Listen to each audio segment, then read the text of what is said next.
जय हिंद दोस्तों। आज देखने वाले हैं बोर्ड एग्जाम 2023 के लिए फिजिक्स का वीवीआई ऑब्जेक्टिव क्वेश्चन 2023 के लिए। चलिए अब देखते हैं। बार बार ऑब्जेक्टिव जो जो इसमें दिए हैं वो बार बार परीक्षा में रिपीट करके पूछते रहता है, इसलिए आप लोग वीडियो को शुरू से अंत तक बने रहिए। चलिए अब देखते हैं क्वेश्चन नंबर 1। एक नंबर क्वेश्चन कह रहा है किसी वस्तु पर आवेश की न्यूनतम मात्रा कम नहीं हो सकती है। किसी वस्तु पर आवेश की न्यूनतम मात्रा, यहाँ पर देख लो न्यूनतम लिखा हुआ है ना कि अधिकतम, ठीक ना। मात्रा कम नहीं हो सकती है किससे? ऑप्शन नंबर ए 1.6 × 10⁻⁻19 कूलम से। ऑप्शन नंबर बी 3.2 × 10⁻⁻19 कूलम से। ऑप्शन नंबर सी 4.8 × 10⁻⁻19 कूलम से। ऑप्शन नंबर डी 1 कूलम से। देखिए किसी वस्तु पर आवेश की न्यूनतम मात्रा कितना होता है, तो वो होता है 1.6 × 10⁻⁻19 कूलम, ठीक ना। कम न्यूनतम मात्रा कम से कम इतना होगा, ठीक ना। ऑप्शन नंबर ए हो जाएगा। चलिए अब देखते हैं क्वेश्चन नंबर 2। 2 नंबर कह रहा है, देख लीजिए, दो वैद्युत क्षेत्र रेखाएं, दो वैद्युत क्षेत्र रेखाएं, ठीक ना, एक दूसरे को किस कोण पर काटती है? दो विद्युत क्षेत्र रेखा किस कोण पर एक दूसरे को काटती है? Option number A 90 degree, option number B 45 degree, option number C 30 degree, option number D इनमें नहीं काटती है। देखिए दो विद्युत क्षेत्र रेखा जो होगा वो सिर्फ स्पर्श कर सकता है, ठीक ना।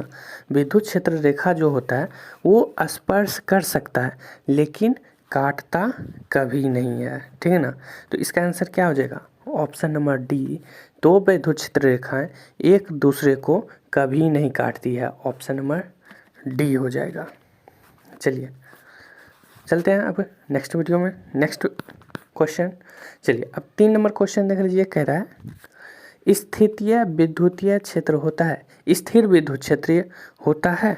ऑप्शन नंबर ए संरक्षी, ऑप्शन नंबर बी असंरक्षी, ऑप्शन नंबर सी कहीं संरक्षी तथा कहीं असंरक्षी, ऑप्शन नंबर डी इनमें से कोई नहीं। तो देखिए स्थिर विद्युतीय क्षेत्र जो होता है वो संरक्षी होता है। ऑप्शन नंबर ये हो जाएगा संरक्षी। चलिए अब देखते हैं क्वेश्चन नंबर 4।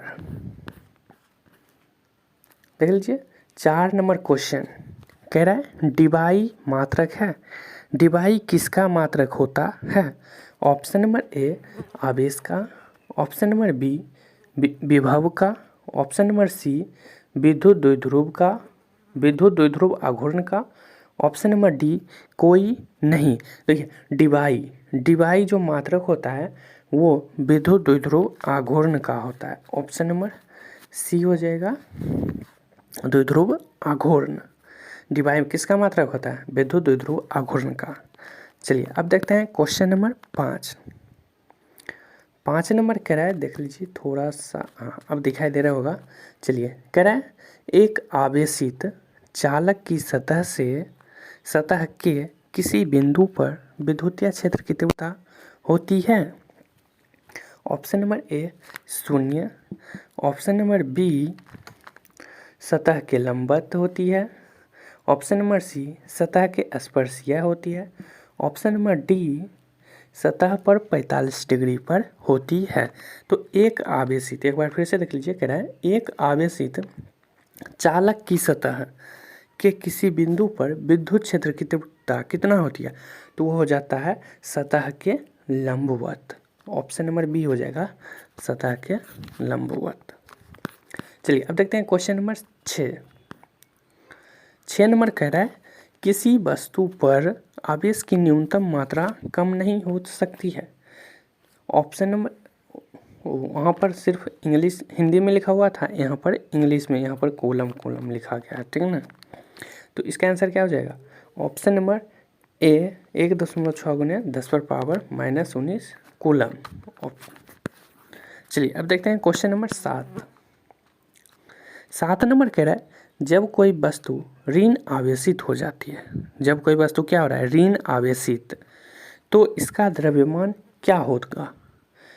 जब कोई वस्तु अगर ऋण आवेशित हो जाएगा तो उस वस्तु का द्रव्यमान क्या होगा। ऑप्शन नंबर ए घटता है, ऑप्शन नंबर बी बढ़ता है, ऑप्शन नंबर सी वही रहता है, ऑप्शन नंबर डी इनमें से कोई नहीं। तो जब कोई वस्तु ऋण आवेशित हो जाता है तो उसका द्रव्यमान बढ़ जाता है। ऑप्शन नंबर बी बढ़ जाएगा। चलिए अब देखते हैं क्वेश्चन नंबर 8 नंबर कह रहा है किसी वस्तु पर आवेश का कारण है, किसी वस्तु पर आवेश का कारण होता है किस कारण से। ऑप्शन नंबर ए न्यूट्रॉन का स्थानांतरण, ऑप्शन नंबर बी प्रोटॉन का स्थानांतरण, ऑप्शन नंबर सी इलेक्ट्रॉन का स्थानांतरण, option number D proton neutron दोनों का स्थानांतरण। देखिए किसी वस्तु पर आवेश का जो कारण होगा वो इलेक्ट्रॉन का स्थानांतरण होगा। ऑप्शन नंबर सी हो जाएगा 8 का, इलेक्ट्रॉन का स्थानांतरण, ऑप्शन नंबर सी। चलिए अब देखते हैं क्वेश्चन नंबर 9 नंबर कह रहे हैं विद्युतीय क्षेत्र का बीमीय सूत्र है। विद्युतीय क्षेत्र का बीमीय सूत्र क्या होता है। देखिए विद्युतीय क्षेत्र यानी कि विद्युत क्षेत्र का बीमीय सूत्र क्या होगा, तो हो जाएगा ML_T-3A इनवर्स, और ये ऐसे होना बहुत ही ज़रूरी है, इसलिए ऑप्शन नंबर ए हो जाएगा। ठीक है, नोट कर लो, ये आप लोग लिख लेना है, ये सब ऑब्जेक्टिव आप लोग कॉपी में लिखते जाओ या स्क्रीनशॉट। चलिए अब देखते हैं क्वेश्चन नंबर 10 कह रहा है कूलम्ब बल है। कूलम्ब बल क्या है। ऑप्शन नंबर ए केंद्रीय बल, ऑप्शन नंबर बी विद्युत बल, ऑप्शन नंबर सी दोनों ए तथा बी, ऑप्शन नंबर डी इनमें से कोई नहीं। तो कूलम्ब बल जो होता है वो केंद्रीय बल और विद्युत बल दोनों होता है, इसलिए ऑप्शन नंबर सी हो जाएगा इसका।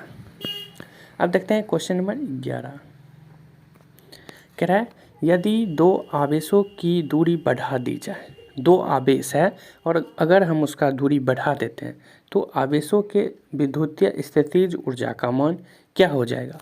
ऑप्शन नंबर ए बढ़ जाएगा, ऑप्शन नंबर बी घट जाएगा, ऑप्शन नंबर सी अपरिवर्तित रहेगा, ऑप्शन नंबर डी बढ़ भी सकता है घट भी सकता है। देखिए दो आवेशों की बीच की दूरी अगर हम बढ़ा देते हैं तो आवेशों का जो स्थितिज ऊर्जा होगा वो बढ़ भी जाएगा और घट भी सकता है, यानी कि ऑप्शन नंबर डी हो जाएगा।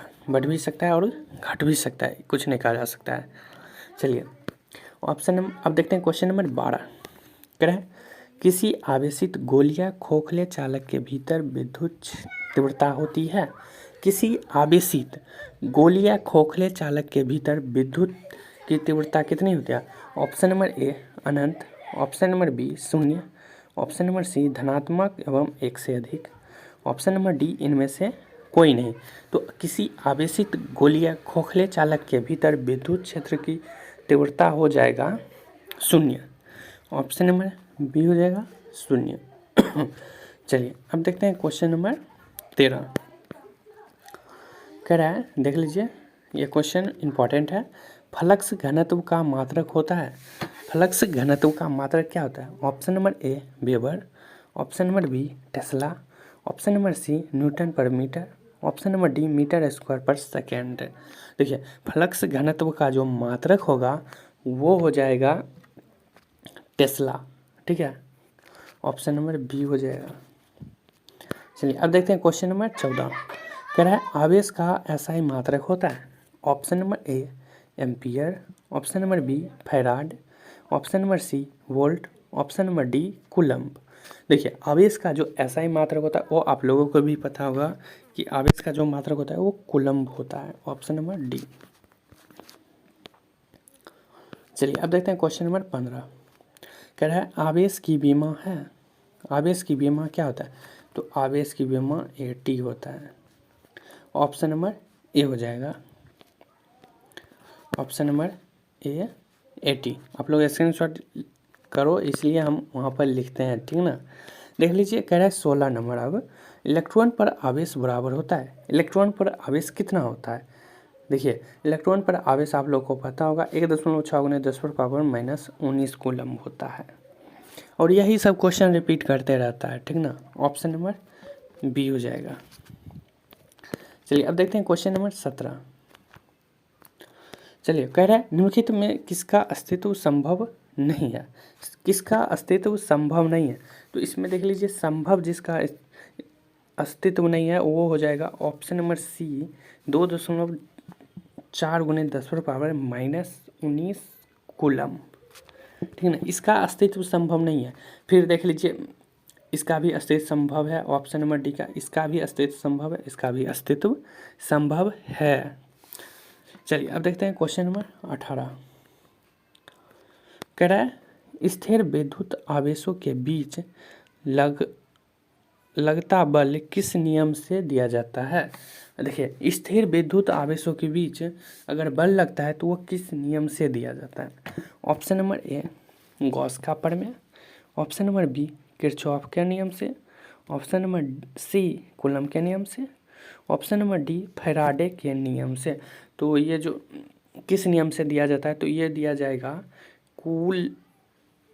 कूलम के नियम से, ठीक ना। ऑप्शन नंबर सी हो जाएगा, कूलम के नियम से। चलिए अब देखते हैं क्वेश्चन नंबर 19 नंबर कह रहा है, थोड़ा सा ऐसे कह रहा है मुक्त आकाश की परावैद्युतता होती है, यानी कि एब्सोल्यूट का मान पूछ रहा है। एब्सोल्यूट का मान कितना होता है? तो होता है 8.85 × 10⁻⁻12 फैराड पर मीटर। ऑप्शन नंबर सी हो जाएगा। एब्सोल्यूट का मान कितना होता है? 8.85 × 10⁻⁻12 फैराड पर मीटर। ये याद कर लेना, ठीक ना, ये काम आएगा सभी जगह। चलिए अब 20 नंबर कह रहा है किसी माध्यम की आपेक्षिक परावैद्युतता एब्सोल्यूट आर, वो एब्सोल्यूट था, ये एब्सोल्यूट आर है, ठीक ना, बराबर होती है। तो एब्सोल्यूट आर जो बराबर होगा वो E/एब्सोल्यूट के बराबर होगा। ऑप्शन नंबर ए हो जाएगा।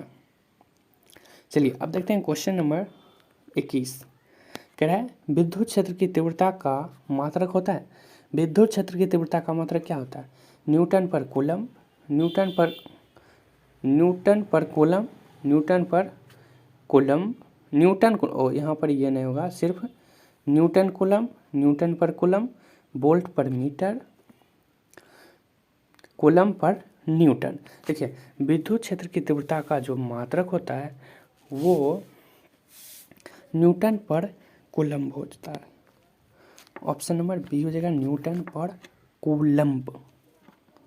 चलिए अब देखते हैं क्वेश्चन नंबर 22। कह रहा है साबुन के एक बुलबुले को जब आवेशित किया जाता है तो उसकी त्रिज्या, साबुन के एक बुलबुले को जब आवेशित करेंगे तो उसकी त्रिज्या क्या होगी? बढ़ेगी, घटेगी? ऑप्शन नंबर ए, बढ़ती है, ऑप्शन नंबर बी, घटती है, ऑप्शन नंबर सी, अपरिवर्तित रहती है, ऑप्शन नंबर डी, शून्य हो जाती है। तो साबुन के एक बुलबुले को जब हम आवेशित करते हैं तो उसकी त्रिज्या बढ़ जाती है। ऑप्शन नंबर क्या हो जाएगा? ए, बढ़ जाएगी, बढ़ती है। चलिए क्वेश्चन नंबर 23 कह रहा है विद्युत क्षेत्र की तीव्रता का बीमा है। विद्युत क्षेत्र की तीव्रता का बीमा क्या होता है? तो विद्युत क्षेत्र की तीव्रता का बीमा हो जाएगा MLT-3A inverse. Option number B, विद्युत क्षेत्र की तीव्रता का बीमा। चलिए अब देखते हैं क्वेश्चन नंबर 24। कह रहा है निम्नलिखित में कौन सदिश राशि है? सदिश राशि। ऑप्शन नंबर ए, आवेश, ऑप्शन नंबर बी, धारिता, ऑप्शन नंबर सी, विद्युत तीव्रता, ऑप्शन नंबर डी, इनमें से कोई नहीं। तो देखिए, इसमें जो सदिश राशि होगा वो हो जाएगा विद्युत क्षेत्र की तीव्रता। Option number D, option number C, विद्युत क्षेत्र की तीव्रता। सदिश राशि कौन है? विद्युत क्षेत्र की तीव्रता, यानी कि विद्युत तीव्रता। तो आज भर के लिए बस इतना ही, मिलते हैं नेक्स्ट वीडियो में।